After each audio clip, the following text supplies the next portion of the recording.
মাঝখানে আলু আমার আর পেছনে হইলে পুষ্কুনি, আলু আমার সব নষ্ট হয়ে গেছে। আমি হাড়িয়াকান্দির একজন চাষি।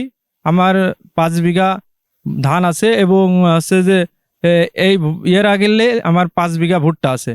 আজ 2 দিন যাবৎ পানি দিচ্ছে। প্রথম দিন পানি এসছে, কিন্তু মাঝে মাঝে কে বা কারা এসে বন্ধ করে দিচ্ছে। আমরা সঠিক পানি পাচ্ছি না, এই পানিটা সঠিক তদন্ত হওয়ার দরকার আছে। মাছ হচ্ছে আমাদের জাতীয় সম্পদ। মাছ ধান আমাদের দুইটাই দরকার, এই জন্য আমাদের মাছও দরকার। কেউ যদি জিকে প্রজেক্টের আওতায় কারো পুকুর থাকে, তাকে অবশ্যই পানি দেওয়া উচিত। কোন জায়গায় নেচছে, কেউ ভোটটায় নেচছে, কেউ পুকুরি নেচছে, কেউ ধানে নেচছে। ওদের বললো যে আমাদের পানি হয়ে গেছে, বন্ধ করে দেন। এবারটা পানি হয়নি, কার আদাদি হয়ে গেছে। আমাদের এদিকে পানি আর আসছে না, আলমডাঙ্গায় পানি নেই, আমাদের এই জায়গায় পানি। এখন জনগণের চাহিদা আছে, আমাদের পানি লাগবে, আমার ধানে পানি হয়নি, ভোটটায় পানি হয়নি। ঠিক আছে, কিছু কিছু জায়গায় ভোটটা ধানে মিডিল পয়েন্টে যেগুলো নিচ আউটনেল, সেই করে পানি হয়েছে।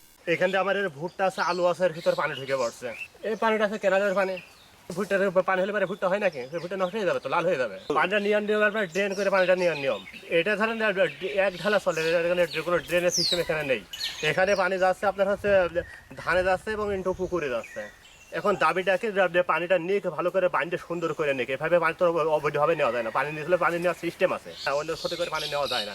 এখানে আপনার বিভিন্ন প্রকার ফসল থাকতে পারে, সবজি থাকতে পারে, বিভিন্ন প্রকার ফসল আপনি নেন, পানি নিতে নিষেধ নেই কারো, কিন্তু আপনি সুন্দর করে পানিটা নেন। বিষয় হলো এটা। এই বছরে আলু আমার খুব লস, এবছরে পানি ঢুকে আলু সব পচে গেল।